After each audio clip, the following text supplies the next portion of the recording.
Islam dadi kafir. Mau perkara tahlilan ning kuburan. Gara-gara tahlilane nyekel patok dianggap napa? Kafir. Mergo dianggap njaluk napa? Jaluk bae, jaluk kufur. Mulane dawuh Said Muhammad masyhur itu diterjemah di seluruh bahasa di dunia. Wong-wong sing ngafirno iku mbok yo sekali-kali nginceng. Nginceng iku ngrungokno. Lho kula nu sampean tahlil iku yo ora seneng. Kadang sing tahlil yo rada kurang ajar. Kula niku sing ben nak mati, nak sing tahlil nang Jepun ora seneng. Mergo yo rada sombong lah wong tahlil iku yo kadang rada sombong. Misale ngaten, kula kiyaine jenengan. Dongane ngene, ya Allah, ini guru saya. Ingkana muhsinan fazid fi ihsani. Kalau dia baik, itu ya tambahlah kebaikannya. Mosok murid muni gurune baik itu kalau itu kan ngenyak uang. Kene soleh-soleh permanen dianggap napa?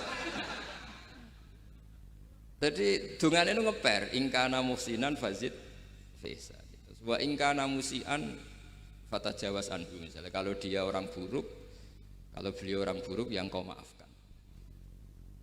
Maka orang-orang di luar sana yang mengatakan andekan tahlil itu baik pasti dilakukan sahabat. Itu logika yang keliru. Sahabat gak mungkin kan nahlili Kanjeng Nabi ngendikan ingkana musinan. Sido kafir ngoten iki mboten. Lah wong Kanjeng Nabi kok apike di ngendikano ingkana ini kok kafir. Wong Nabi kok ingkana andai. Saiki pertanyaannya gini. Kita sebagai kiai, sebagai guru, ku murid nak tahlil ya rada kurang ajar sithik.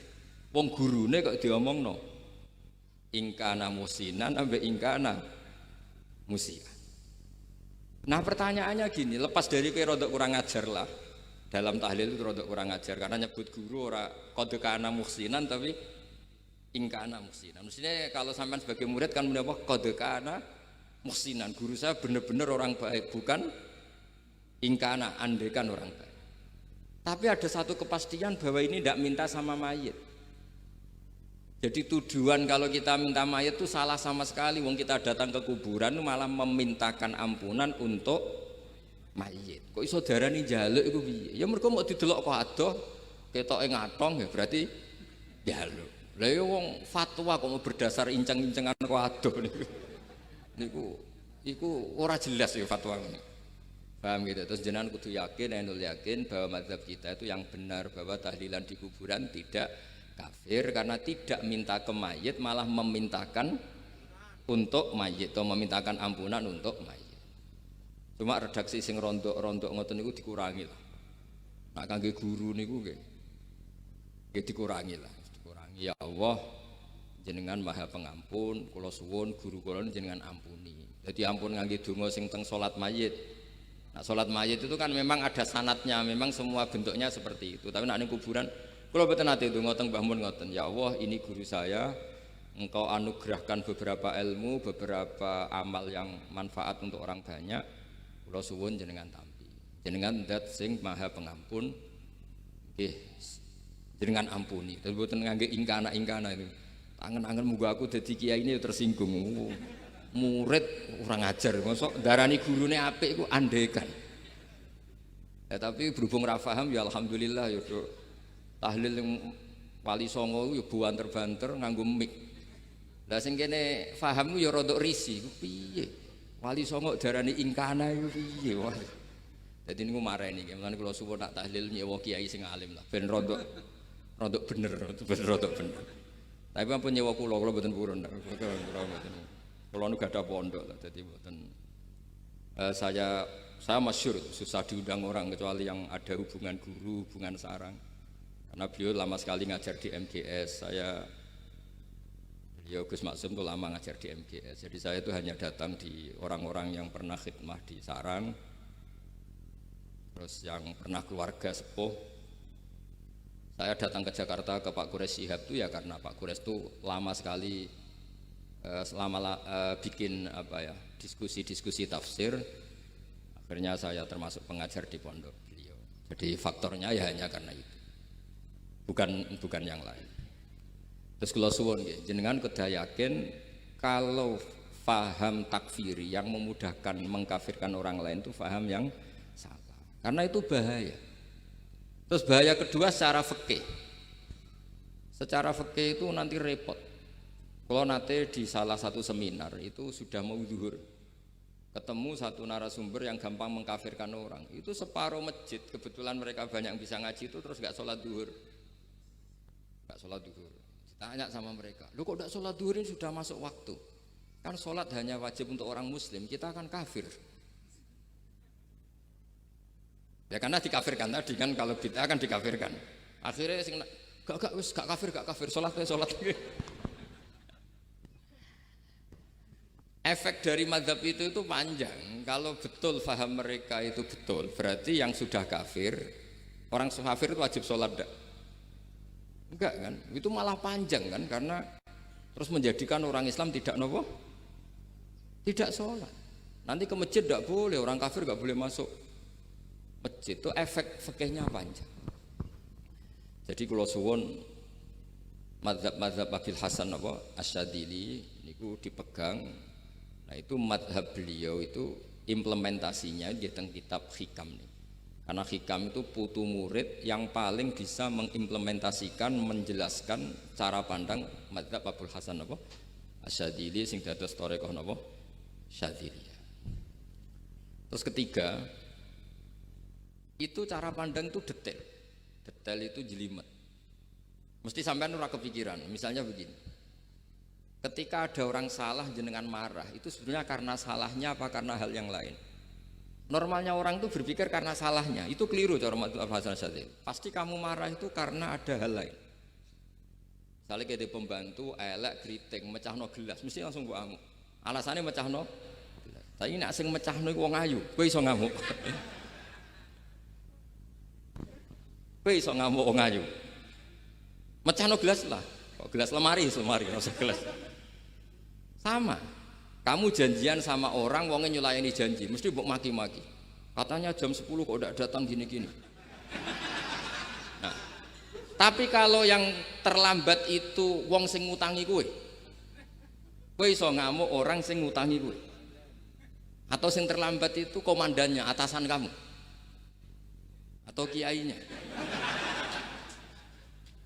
Artinya gini, ketika kamu marah atas nama terlambat, itu sebetulnya karena terlambat atau karena hal lain. Nah, maksiat juga gitu, cara pikirannya Abul Hasan Asyadzili. Ketika kowe roh misalnya cawe itu macak maco naik apa lah ninja atau apa, mesti kowe darani wah luput suwuk. Tapi nak dikandani, niku putune jenengan. Mesti langsung ya Allah jenengan sepunten. Jadi sebenarnya kita kebencian sama orang lain tuh karena kebetulan tuh tidak keluarga kita. Coba kalau itu keluarga kita, pasti kita mikir ulang. Kowe gedeng wong ra salat, mesti sebabnya dua. Satu tidak sholat, dua kebetulan itu tidak anak kamu. Kalau itu anak kamu pasti istighfar berhari-hari untuk dimaafkan Allah, bukan maksud no. Tapi kalau orang lain kue, pertanyaannya sebetulnya kamu benci itu karena tidak sholatnya apa karena plus dia tidak anak kamu? Nah itu pikirannya Abul Hasan apa? Kue ngamuk itu gelas pecah, itu perkara itu pecah gelas apa plus yang pecah no elek. Nah itu pecundang kita, itu cara pikiran Abul Hasan. Kita ini pecundang itu enggak fair, apa? Betul fair. Nah itu terus beliau diantaranya punya cerita Nabi Ibrahim itu pernah diangkat ke Allah di alam malakut. Di alam malakut kemudian ini ada di kitab Hikam juz 2 halaman 4 yang di bab ini yang saya baca. Ini cerita terakhir nih, bantu pun sampai tak ngaji suwi-suwi ra mesti paham, aduk sediluk. Nak sediluk kan dia alasan, kenapa ora paham? Salah Gus Pak mulangi sediluk. Lah nak suwi sampean ra paham malah ribet kan? Diulang suwi ra paham goblok tenan berarti kan gitu. Nah ini untuk menjaga harkat dan martabat niku ngajine sediluk mawon dan takoki malaikat. Kenapa ora paham? Salah Gus Pak ngajine sediluk. Jadi duwe napa? Alibi lah gak ada napa? Pembelaan. Nabi Ibrahim itu diangkat di alam malakut karena beliau seorang nabi melihat orang maksiat, ditanya sama Allah, ya Allah itu orang-orang maksiat tuh makan dari rizkimu, menempati bumimu dan semua fasilitas engkau bikin. Lalu menurut kamu gimana Ibrahim? Ya bunuh saja, matikan saja. Sama Allah dituruti. melihat lagi ada maksiat yang berbeda, selalu Nabi Ibrahim usul itu dimatikan. Jadi Ibrahim pernah jadi garis keras lah kira-kira, keras sekali. Lalu suatu saat Nabi Ibrahim itu disuruh nyembelih Ismail. Disuruh nyembelih apa? Ismail. Baru disuruh nyembelih Ismail, Nabi Ibrahim tanya, ini anak saya ya Allah, ini samratu fuadi, ini buah hati saya, kenapa engkau nyuruh menyembelih? Jarai ngetikane pangeran, apa kamu tidak ingat ketika tak angkat di alam malakut beberapa hambaku kamu usul supaya tak bunuh? Cara Jawane, cara Jepone kuwi ora rasane dadi aku iku pangeran sing gawe aku enak wae usul-usul kon mateni jare. Saiki gentenan, saiki anakmu sembelih. Rumang sama udah di pangeran gak sayang mbek kaula. Kita dadekno nabi ku kon dakwah ora kon mateni. Nabi Ibrahim nangis. Nah inilah perbandingan bagi kita. Sebenarnya saat kita benci maksiat, itu sebetulnya di hati kita itu tidak hanya maksiat. Kita ada dak fairnya. Plus itu dak orang yang terkait dengan kita. Jika misalnya mau wangkel, misalnya penyanyi sing piye mau wangkel. Suatu saat penyanyi ku WA aku, "Mas aku ya gelem dadi bojomu, ilang mangkelmu." Jadi pecundang, kita ini sebenarnya pecundang. Nah, syukur-syukur memang makom kamu sudah tinggi. Memang benar-benar benci karena maksiat. Paribasane wayu gelem mbok rabi tetap mangkel. Tapi saya tidak yakin. Soleh-soleh seperti ini imannya sampai seperti itu tidak yakin. Dan saya kalau yakin begitu berarti keyakinan salah itu salah dan bodoh itu, karena itu enggak terbukti. Makanya ini kitab baru kalian kitab hikam, karena ini acara ngaji hikam kula waos sedikit mawon kula waos ini jawabannya Nabi Ibrahim ketika disuruh nyembelih Ismail teng halaman 4 juz 2. Allahumma hadza waladi wa samratu fuadi wa ahabbun nasi ilayya. Fasami aku ilan yakul amatazkurul lailah allati sa'alta fiha ihlaka abdi awama ta'lamu anni rahimun bi'ibadi kama anta syaqiqun biwaladik. Jadi Ibrahim, anak kamu sembelih. Kata Ibrahim, ini enggak mungkin Gusti, ini buah hati saya, kenapa engkau minta ini tak sembelih? Apa kamu tidak ingat pernah mengusulkan saya menghabisi sekian hamba saya? Kalau kamu bisa sayang anak kamu, saya juga sayang hamba-hambaku, enak wae. Mikir. Jadi makanya kalau suwon kita ini hidup harus insaf. Nak kira dia duit, iku yo mangkel tenan, loro tenan. Terus bojomu mbok kon sabar pas kowe ra ngekeki duit, iku yo ora fair. Wis ben-ben ngamuk. Satu kelihatan cerdas. Memang kondisi enggak punya uang itu harus ditanggapi dengan marah. Mosok diapresiasi. Pinter Mas kowe saiki dadi wong zuhud. Wah, ya ribet kan, wes jos Mas sampean. Saiki ra duwe dhuwit, sampean wis dadi wong zuhud, wong waroi. Tapi do mati bareng saiki. Jadi sebetulnya Allah bikin emosi itu andaikan boleh dibahasakan wis dipikir. Walau la dafwahin nasa fa'dhum bi ba'dil lafasadatil. Jadi bumi ini sebaiknya itu diisi dengan sekian perbedaan. Tapi tidak konflik, perbedaan dengan konflik itu beda. Saya ulang lagi, bumi ini sebaiknya diisi dari sekian apa? Perbedaan, karena justru itu bagus. Saya itu berkali-kali bilang, andaikan tidak ada pikiran kedua, ini dunia ini sudah rusak. Harus ada pikiran kedua. Misalnya ono wong kok terlalu apik mbek kanca, mesti bojone sambat, wong gak men ngopi mbek kancane, ra tau ngapi mbek bojone. Tapi kalau ngopi mbek bojone terus, mesti kancane sing sambat. Wah, jok rabi lali kanca. Ribet. Manusa itu ribet. Kados kula dugi mriki ini hormat Gus Maksum. Nggih mungkin tok ganjaran. Tapi untuk dosa sidik-sidik ninggal pondok. Jadi ya sudah. Ya mau tidak mau, karena memang hidup itu tidak banyak pilihan. Ada orang sering ibadah di masjid, sholat, itu ya bagus. Tapi dia pasti tidak baik dalam sistem sosial. Umpama wong soleh kabeh ning masjid, itu donya akeh sing mati. Karena tidak ada tim SAR paling murah. Loh iya kan, wong kecelakaan itu penolong pertama itu orang yang di masjid apa sing tukang ning dalan-dalan. Artinya sing nang masjid iktikaf mesti ra duwe ganjaran nulung wong kecelakaan. Artinya ada kebaikan yang pasti enggak bisa dilakukan orang yang sedang di masjid. Andai kan yang di jalan itu orang-orang soleh itu wah dunya sebaldatun thayyibatu wa rabbun ghafur. Loh ya betul, Nabi pernah ditanya sahabat, ya Rasulullah kita ini senengane ngegeng di jalan. Ya kata Nabi, ya sudah nggak apa-apa, asal aktu torek haqqoha, ya kamu memberi haknya jalan. Apa itu? Amar ma'ruf nahi mungkar. Maksudnya nahi mungkar gini, misalnya di bus itu ada orang soleh mayoritas, itu sing nyopet ya wedi, mergo mesti ditabuki wong akeh. Kalau yang di perapatan wong soleh kabeh, sing beda itu ya isin. Mergo sing perapatan wong soleh kabeh. Nah, masalah iki ra soleh kabeh, kemari ribet kan gak soleh kabeh.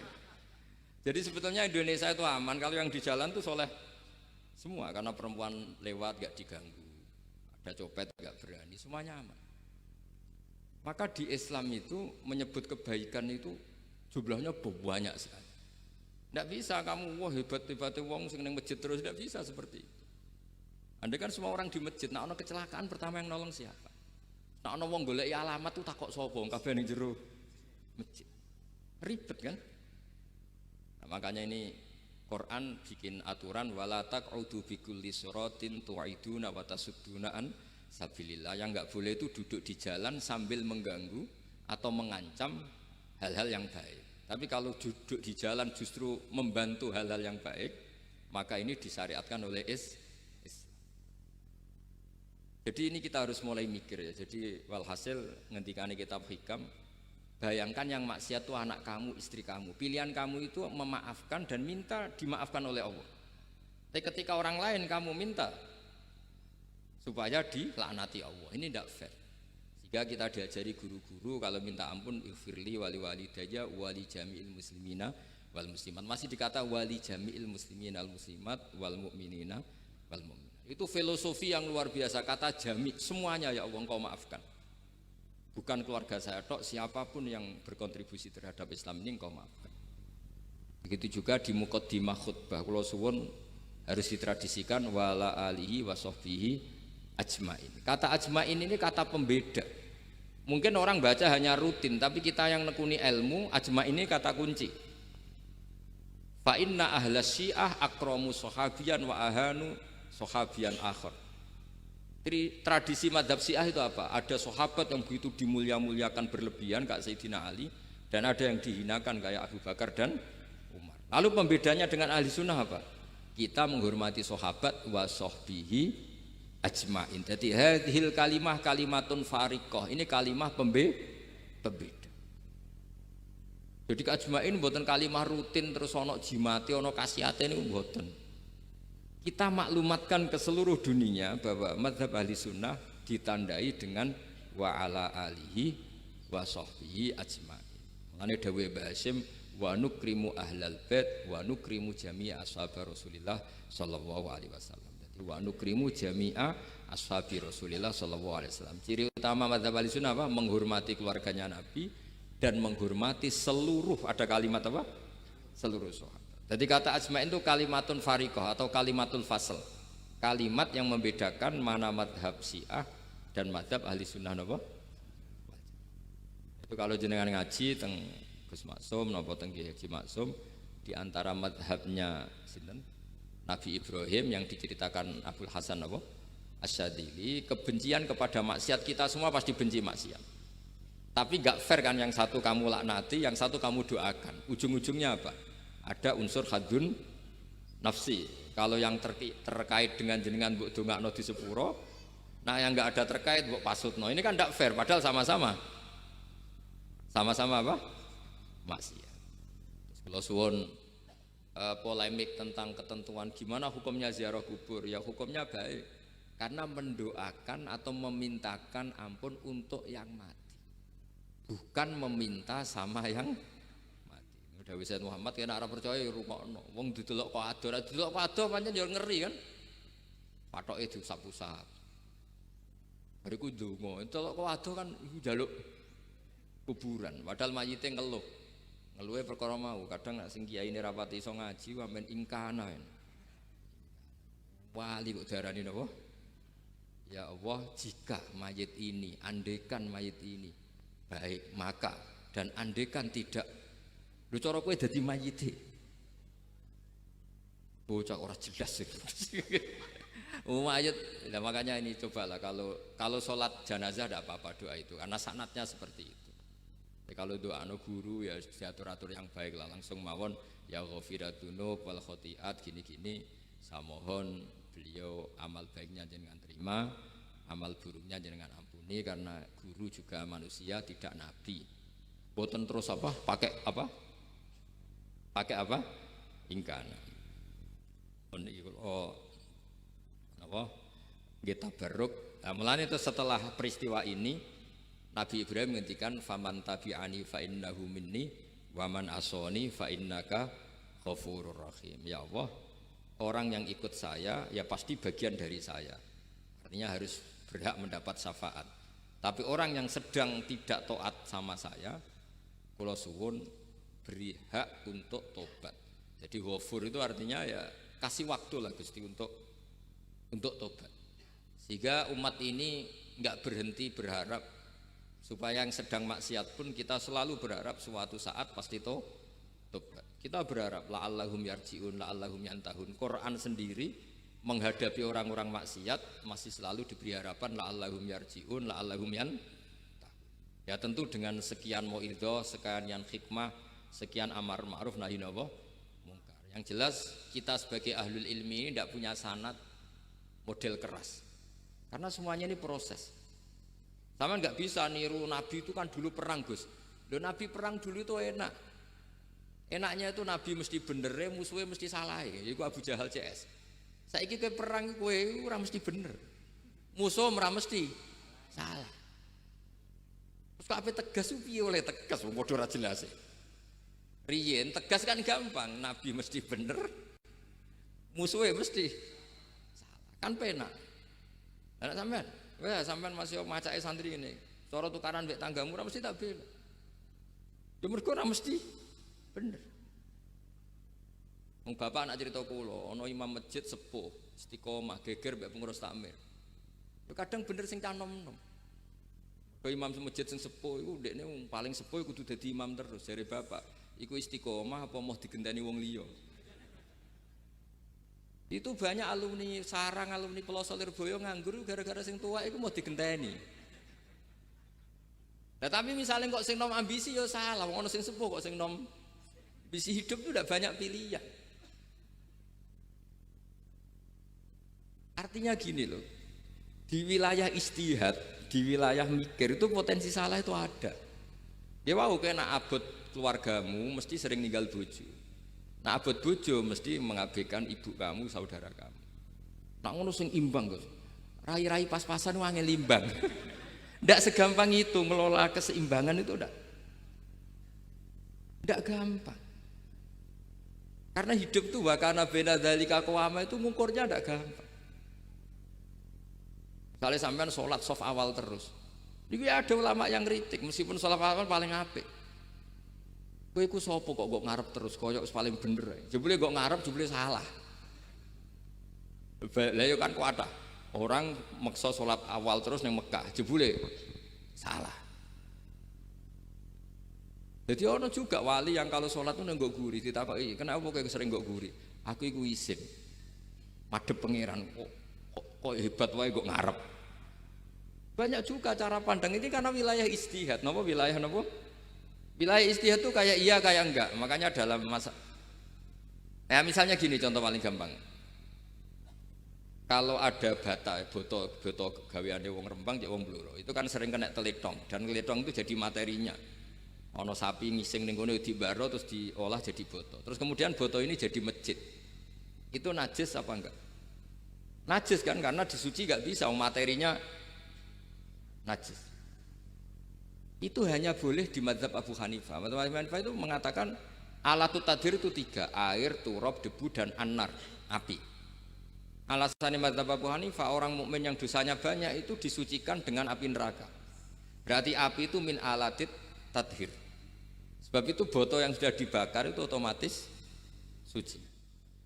Tapi saya berkali-kali fatwa, tidak boleh dikiaskan kalau kamu tidak ada air terus nyolder air, nggak boleh. Nanti ada orang mandi junub pakai api. Mau ora karu-karuan.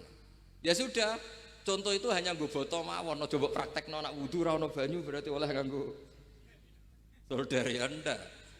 Tapi itu kan ilmu.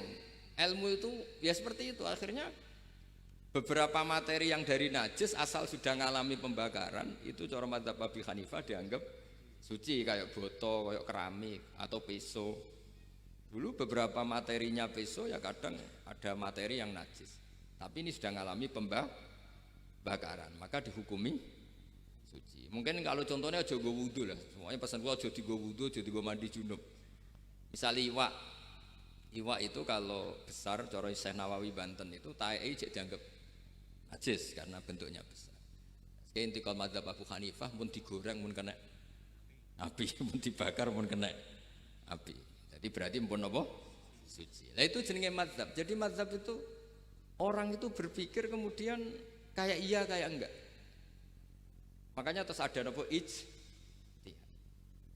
Nah, makanya dalam ranah ijtihad itu orang enggak boleh saling menyalahkan, ya sudah itu sama-sama mungkin. Makanya kalau dalam ilmu usul fikih disebutkan ra'yuna shawabun yahtamilul khata' wa ra'yuka khata'un yahtamilus shawab. Pendapat saya itu benar tapi ya mungkin salah, pendapat Anda salah tapi juga mungkin benar. Ini yang menjadikan ahli sunnah wal jamaah itu fleksibel. Fleksibel itu rileks. Karena di luar masalah usuluddin, masalah tauhid, itu ya mesti begitu. Sampean sering silaturahim ning kanca-kanca ning dulur-dulur. Apik. Tapi takokno bojomu, wong kok amen lunga. Karena terus kadang silaturahim nak keseringan yo keliru. Silaturahim jam 09.00 wae wong kerja. Maksudnya piye? Ini kan makanya terus ada orang cara mencintai Nabi itu enggak pernah sowan. Ditanya, "Loh kamu itu mencintai Nabi kok udah pernah sowan?" Ya karena kalau saya sowan ganggu Nabi dong. Nabi kan punya anak, punya keluarga. Kalau nemuin saya kan artinya enggak ngurusi anak istrinya. Dan itu menurut saya benar, saya termasuk kiai yang jenis itu. Makanya kalau kamu sering sowan saya itu tidak tak biji bagus, itu tidak bagus ya. Itu pasti ganggu. Tapi misalnya seneng kok rasuan ya lucu, wong seneng kok ora tau sowan. Sampean milih ndi coba? Ini kan lucu kan? Lho sowan tuh mesti ganggu apa enggak? Enggak. Tapi seneng kok ora tau sowan ya lucu kan? Nah itu ijtihad, maksudnya ijtihad itu ya ada sahabat yang senang Nabi itu gak pernah sowan. Ya hanya datang ke masjidnya ikut jamaah, tapi gak pernah sowan. Ada lagi sahabat yang kalau disuruh coba wajahnya Nabi itu kayak apa, saya gak pernah melihat. Padahal bertahun-tahun jadi sahabat. Karena ijlalan lahu, saya sangat menghormati beliau sehingga saya merasa gak berani melihat wajah. Ini banyak juga sahabat yang detail mensifati beliau, sampai hajibnya tahu, syaribnya tahu, semuanya tahu. Saking mencintainya, aku nak roh Nabi seneng delok. Sama-sama seneng, tapi cara mengimplementasikan, nah itu wilayah-wilayah napa? Jadi kalau suwun terbiasalah dengan beda pendapat, dengan biasa mawon. Dan itu kita dilatih. Makanya wonten makalah masyhur ikhtilaful a'immah napa? Rahmah. Atau sebagian disebut ikhtilafu ummati rahmah. Umatku yang berbeda-beda. Beda itu bukan konflik loh ya. Beda pandang, beda sudut materi atau metode atau maslak niku semuanya asal ikhlas dan berbasis ilmu niku kabeh napa rahmah. Yes, ngoten mawon menami-lami. Assalamualaikum warahmatullahi wabarakatuh.